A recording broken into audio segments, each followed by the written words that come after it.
What's going on, guys? It's NYPrepper here, and this is the first video in a multi-part series on nuclear war. And I want to do a few videos on nuclear war and how to survive nuclear war, how to prepare for nuclear war. I don't see a lot of preppers talking about it, so I thought that I would do a few videos on this topic. There's a lot of different things to consider when you're trying to prepare for nuclear war. So in this video, I want to talk about the chances of a nuclear war and why a nuclear war is not as far-fetched as a lot of Americans think, okay? And if there's one thing that we learned in 2020 is that things can happen that we don't expect, just like this pandemic that we're in right now, the coronavirus. Nobody expected this to happen.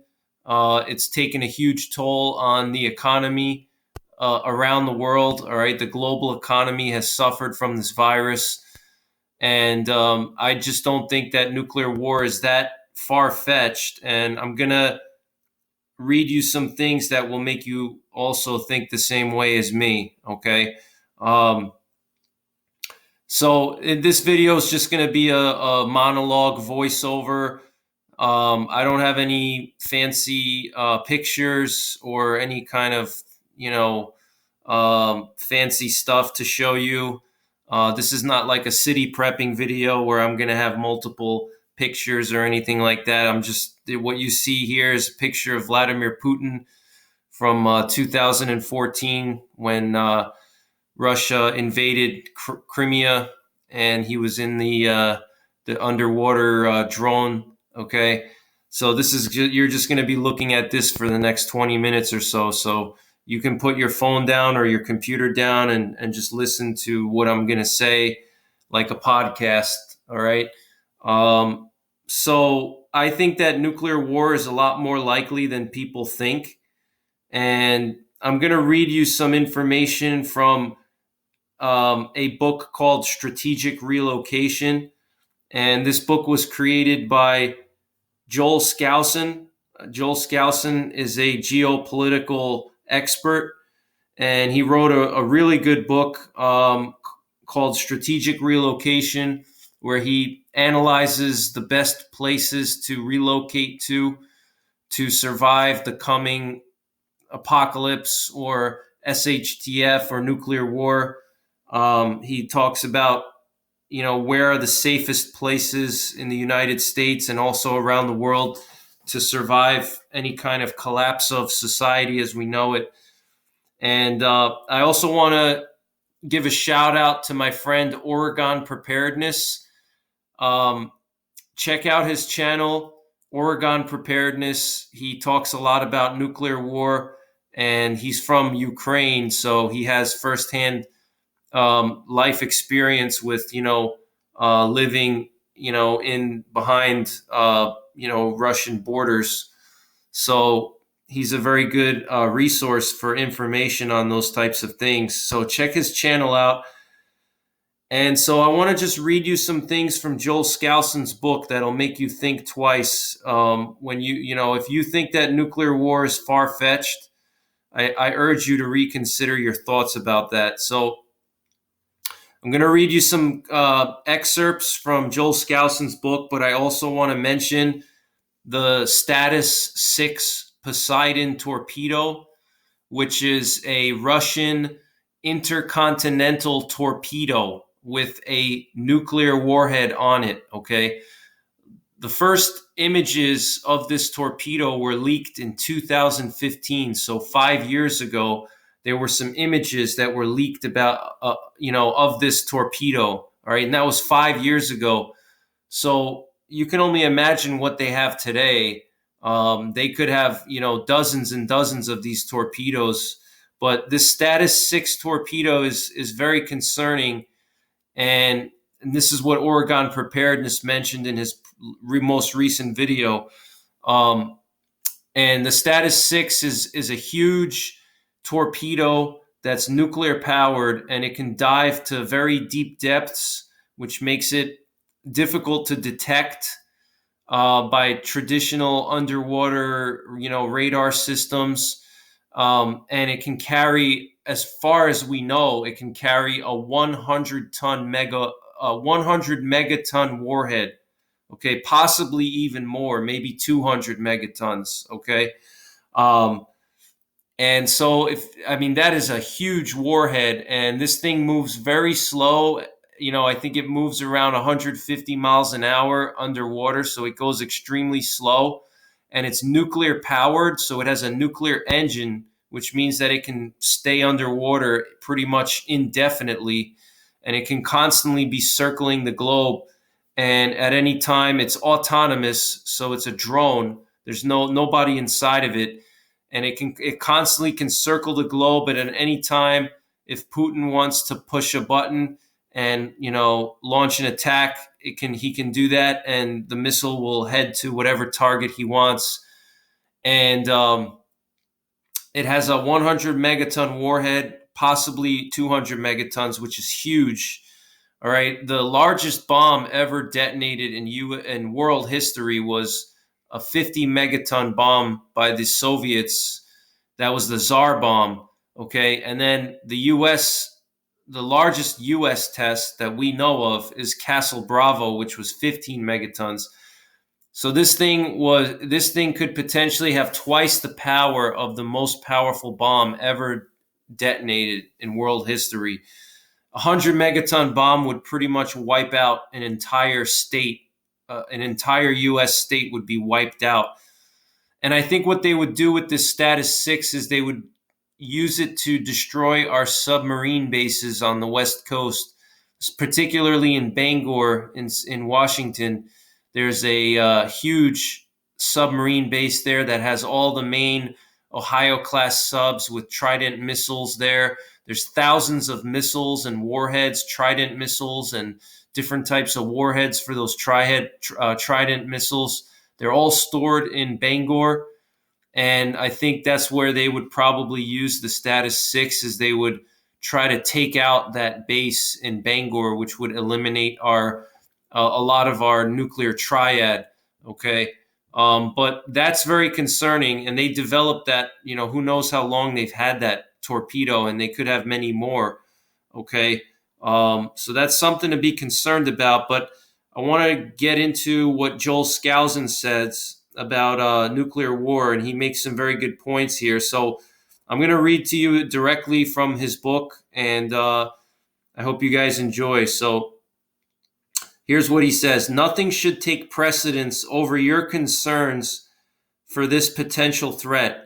Just because it never happened during the Cold War is no guarantee that it is not going to happen. If the media and the leaders aren't concerned, Americans will think there's nothing to worry about. Top military leaders are concerned, but those that protest against the government's hidden policy of speak no evil about Russia or China are not promoted. Here is some of the evidence we believe shows that Russia is intent on launching a nuclear, biological, or chemical war against the U.S. in the future. Russian scientist and recent defector Vil Murzayanov revealed that Russia is continuing to develop and build new chemical and biological weapons in violation of the Chemical Weapons Treaty ban. Russia continues to sell nuclear technology to at least 5 different countries who are sworn enemies of the USA. Russia continues to build new intermediate and intercontinental ballistic missiles in violation of the INF and the START treaties. In 1996, it was revealed by anonymous U.S. intelligence agents and declassified satellite photos that Russia is continuing to build a huge underground military complex in the Ural Mountains with a total subterranean land area the size of the Washington, D.C. metro. The facility at Yamantu Mountain includes underground bunkers, biological and chemical weapons production, and nuclear missile factories on a huge scale. All right, so he's saying that the Yamantu Mountain is a huge mountain in the Ural Mountains where they have a giant underground military complex, a giant doomsday bunker under this huge mountain, and they say it's the size of DC, okay? In violation of the 1972 ABM Treaty, they have installed a system of mobile interceptors that are moved each week. In 2010, the Russians announced 5,000 more nuclear shelters would be built in and around Moscow. Russia claims to have stopped targeting U.S. cities, but this is meaningless since it takes less than 5 minutes to retarget.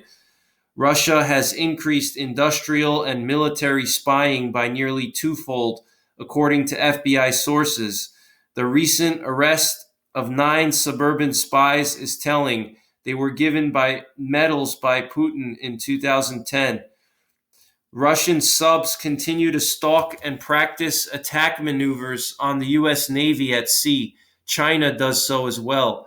The Russians are constantly demanding limitations to a joint U.S.-European ballistic missile defense system, including restricting missile speeds to below 3,000 feet per second, the speed needed to catch Russian ICBMs in the first stage.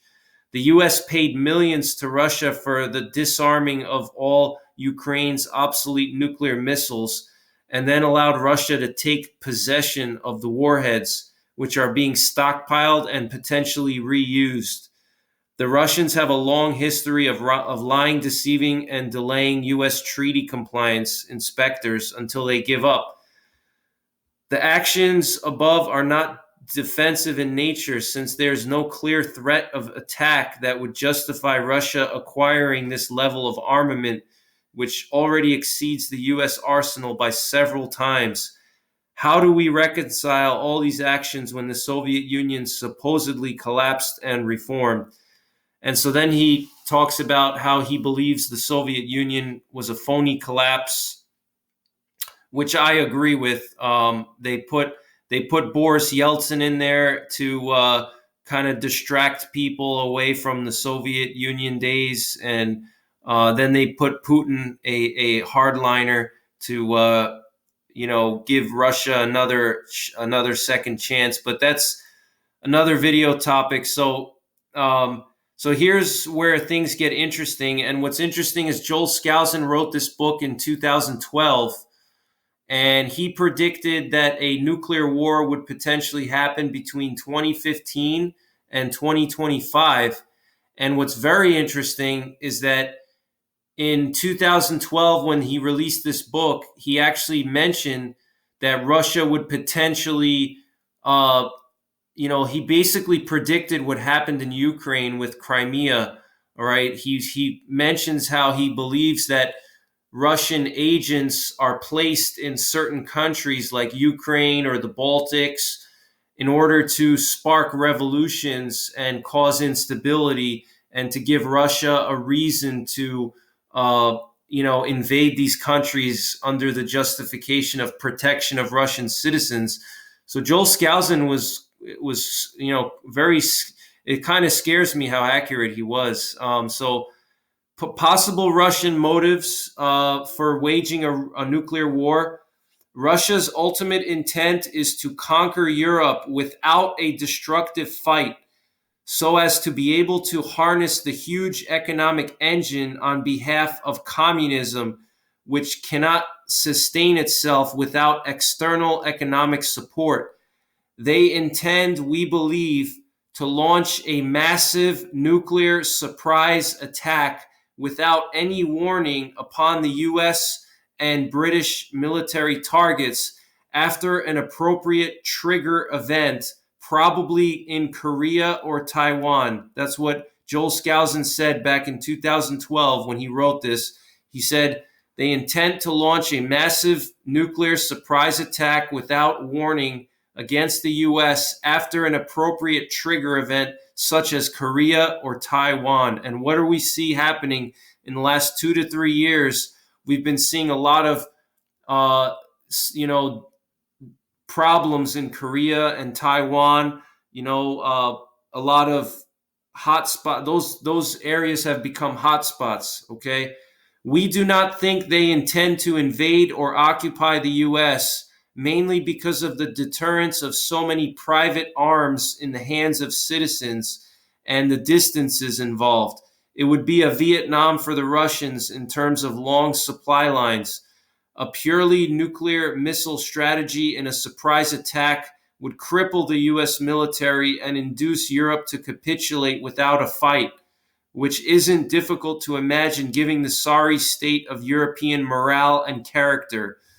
All right, so what he's basically saying here is that Russia would attack the US first and hit us really hard with a surprise attack, and that would make Europe submit and allow Russia to take control of Europe, because Europe's not going to fight Russia on their own without the US. Once the Europeans see that the US is up in flames from dozens of nukes, Europe is not going to try to resist Russian occupation. Okay.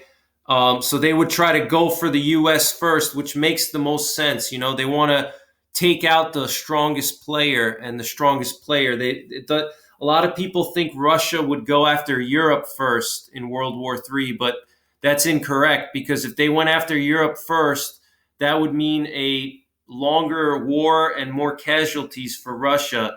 Okay. And then the US would have a chance to respond and reinforce Europe. So what Joel Skousen thinks is, he thinks that Russia would go right for the head and try to cut off the head, which is the US, and get us weakened first, and then Europe would surrender, basically. The Russians don't have to worry any longer about their people longing for free markets. The powers that be in Russia and their Russian mafia allies have given free markets a very bad name by abusing their government control of money and insider status to enrich themselves at the expense of ordinary citizens. The Russians' limited experience with liberty was sabotaged early on by not allowing sufficient freedom to make it work. Putin, speaking through his puppet president Medvedev, never misses an opportunity to champion the return of Russia to its position of a world hegemony, and the Russian people love it. In our opinion, most Russians aren't really keen on liberty and long for the prideful days when Soviet power was respected and feared. Threats against the West are becoming a weekly occurrence. Okay. So that's very interesting, and he talks about Western disarmament also. He says Presidents Bush and Obama have made the United States increasingly vulnerable to a first strike nuclear attack by proceeding with suicidal unilateral disarmament. We say unilateral because the Russians have never lived up to their part of the agreements, and we have not ever required any disarmament from China at all. The U.S. has already decommissioned all 50 Peacekeeper missiles, the only land-based missiles capable of penetrating Russian hardened targets, even though the Russians reneged on their portion of the START treaty. The U.S. has agreed to stop keeping nuclear-armed B-52s on alert. We have removed the nuclear capabilities of the B-1 bomber and most of our naval fleet. We have agreed to not build any more Trident bases except those in Bangor, Washington, and Kings Bay, Georgia, and to keep half of our submarines in port at any time. This makes it easy for the Russians to target them. Now, I don't know if that's still in play, because you got to remember this was written 8 years ago. I don't know if Trump changed some of that, but if this is true and this doctrine is still around, that means that all of our nuclear missile subs are in two places, Kings Bay, Georgia, and Bangor, Washington, which is where they could target us with the Status 6 or some other type of nuclear bomb and eliminate those subs. But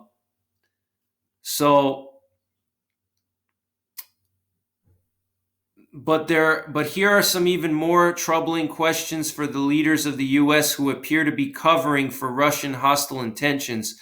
Why has every U.S. administration, both Democrat and Republican, refused to prosecute any past treaty violations or even report them to the American people? Why have they classified these violations as top secret and prohibited all intelligence agencies from revealing them? Why does the U.S. continue to disarm when they know the Russians are not reciprocating, or worse yet, allowing Russian and Chinese military people to have special briefings and nearly open access to all of our top secret facilities, both military and private? Why did the U.S. government ship via special air courier from Kennedy International Airport each week during the 1990s millions in U.S. currency to Russia, all in crisp new $100 bills? All right, so this is where it gets interesting. This is where Joel Skousen talks about how he thinks things will play out. So he says, it appears as if the Russians are attempting to gain the maximum disarmament they can from the West before initiating a conflict. They are also using the time to maximize their industrial espionage of U.S. military systems to bring their equipment up to or as close to U.S. technology as possible. Russia also needs to allow for China's military rearmament, as China is expected to attack and control the Pacific Rim nations to protect Russia's rear. So what that means is Russia is going to wait to do this surprise attack because they want to catch up militarily and make sure that they have all the weapons that they need, and they want to wait for China to also catch up to the U.S. and have everything they need. So this way China can conquer the Pacific and protect Russia's, Pacific area there.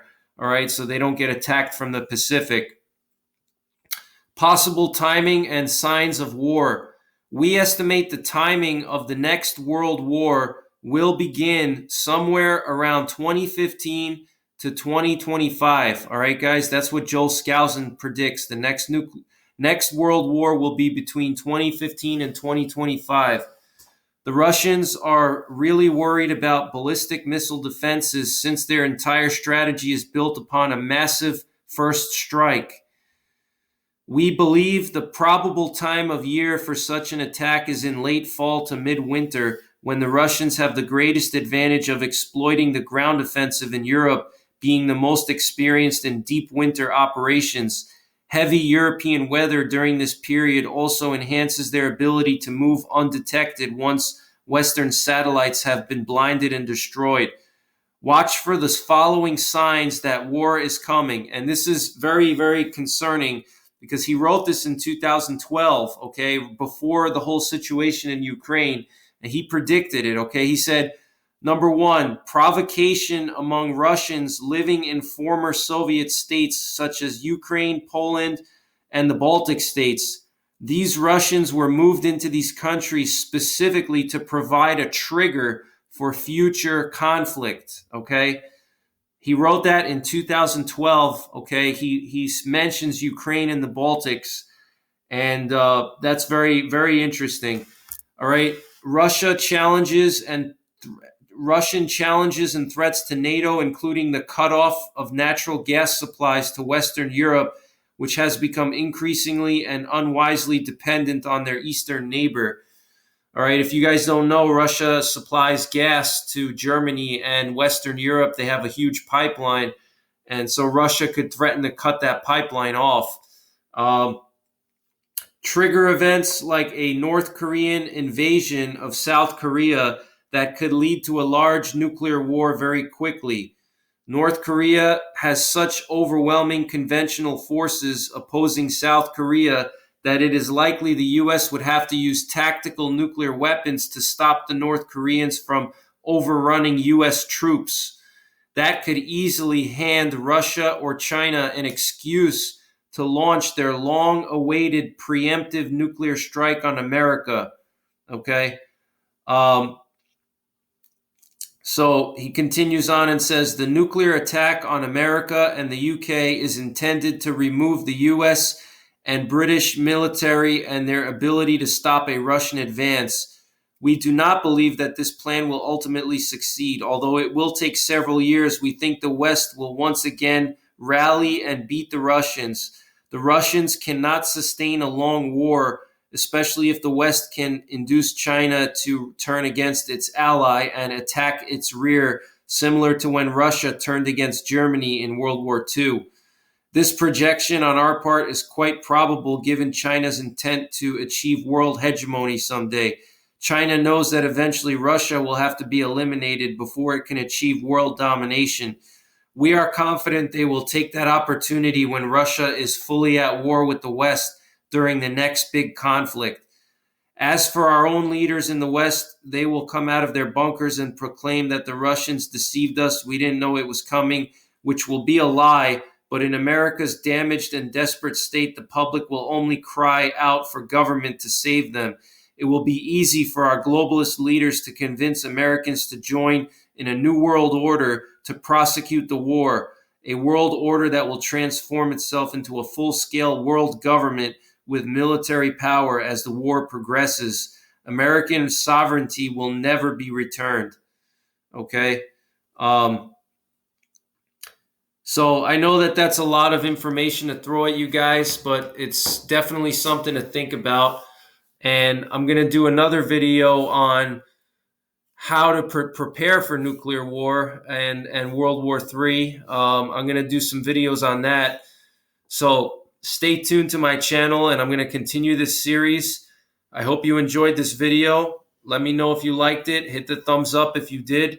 And as always, take care, God bless, and don't forget the 3 Ps. Prepare, practice, and persevere.